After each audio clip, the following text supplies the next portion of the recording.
Emerald now has a one-sided board wipe with Malicious Mean and Scary, which puts a damage counter on all opposing characters, plus Philip, Vanquisher of Foes, who banishes all opposing damaged characters. Baker and Kawa, do you think this has legs in the upcoming meta? I think it's super strong, yeah. Like, there's some controversial opinions on the podcast this week of, some players actually thinking that this combo might not stick around in green blue specifically, that like there's maybe some of the older stuff you were doing is just more consistent, good enough. I do believe in this combo. I think this combo is very good. I don't know if we need to play 4 and 4. I could be wrong. Maybe 3 is fine. I think 3 is kind of the number you want to do. You never want to have these things at 2, because if you have them at 2, the first time you ink one of the cards, if you have a Malicious Mean and Scary, easily accessible, but you've inked one of your Prince Philips, then the second copy you have to dig through your entire deck to find, right? So I think if you want consistency, 4 100%, 3 if you want to kind of see it every now and then. But yes, you're correct, Emma. This is the closest thing we have now to like a one-sided board wipe. It's also in the same deck that already has a one-sided board wipe in the form of Under the Sea. But yeah, I'm curious to see how people will mess around with this, and it's most reminiscent to me.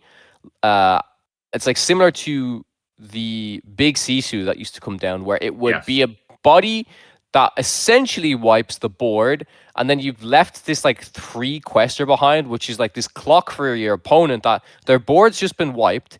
They have to deal with this big card, and they have to try and regain some board control. So, Prince Philip, also not the easiest card to remove. A 6/6 evasive that quests for 3. That's what I mean. Like, Sisu at least only had 4 willpower and like wasn't evasive. But the thing is with this Philip, because even if you play around it the best you can, you hold back cards so that when they do the board wipe, you then can play 2 or 3 characters. You still need to be able to hit evasive for 6. That's a lot to ask for a lot of decks, unless you can respond with an insta Hades or Dragon. It's Hades or it's Hades, Dragon, or like Into the Unknown. That's pretty much the only real options you have. I guess World's Greatest Criminal Mind, and we've got the Horseman Strikes if people want to play it with an Amber, which does help out a lot against the Prince Philip. But Baker, how do you feel? This is the closest thing we have to beat prep now. Again. 4 has occurred, but again, like you just said, like I heard some people say, like, we got B-Prep back, and I said exactly what you've just said, which is actually closer to the new Sisu, because it completely changes the way that you play. Like, if you knew you were building to B-Prep, you were incentivized to not overcommit to the board. With Sisu, you never had that issue, and in that same regard with Philip, you're not going to have that issue because it's one-sided. And basically we are because whereas Sisu was always 2 strength or less, we are saying, okay, it can be everything, but you need 1 more card to go with it, which is this Malicious Mean and Scary, which you then need to either have the ink to pay for or have a singer for. I think the fact that this is inkable, I could... So to be honest, my deck is like 4/4 of this, because I want to see it when I want to see it, right? And especially if I've gone Tipo into Cinderella, yes, the Cinderellas have been replacing the cards I'm inking, but I'm not drawing a lot of cards. I want to see this combo when it matters. That being said, I did play some Amber Emerald Under the Sea last set, and I was only running 3 copies of the Heads Held High, and that felt enough. 4 did feel clunky. So you could be right, Kawa, and it could end up being that maybe just 3 copies of this Malicious is enough.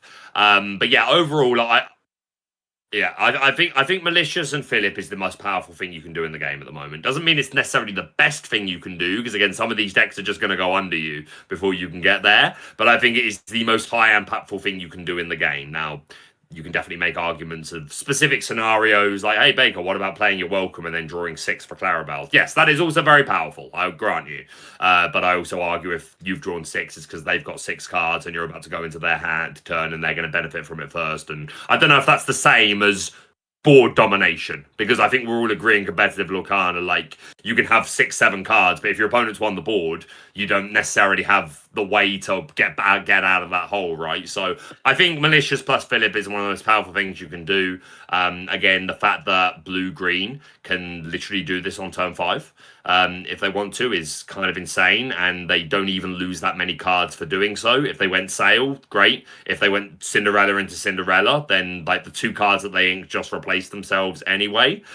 So going into the combo turn, they probably have 4 cards, and now they just go Malicious, Philip, and they've still got a couple of cards to continue to pressure the board or whatever. So I think it's one of the most powerful things you can do. Again, I think they are going, as we start to see more aggro decks, because at the moment, everyone wants to play with the new toys. Aggro didn't get a lot. It got Mowgli. Whatever. Like, people want to play with the broken combos and the Headless Horseman and all this cool stuff. I'm one of them.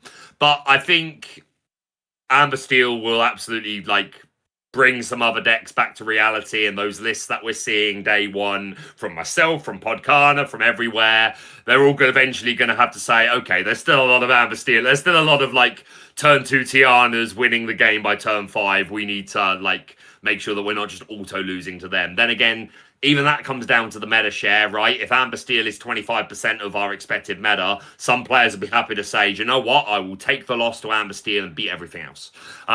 So we need to adapt to see if it's going to be the best thing in the game, but I think it's the most powerful thing you can do in the game at the moment. And I think the fact that this card is inkable, singable, doesn't choose, so gets round ward, and as you started off by saying, Emma, puts a damage counter and not just deals 1 damage, is bonkers. Like, you could have had this card deal 1 damage to each opposing character, and then resist 1 is the only thing that avoids this combo, and that would have still been playable. People would still have been playing it.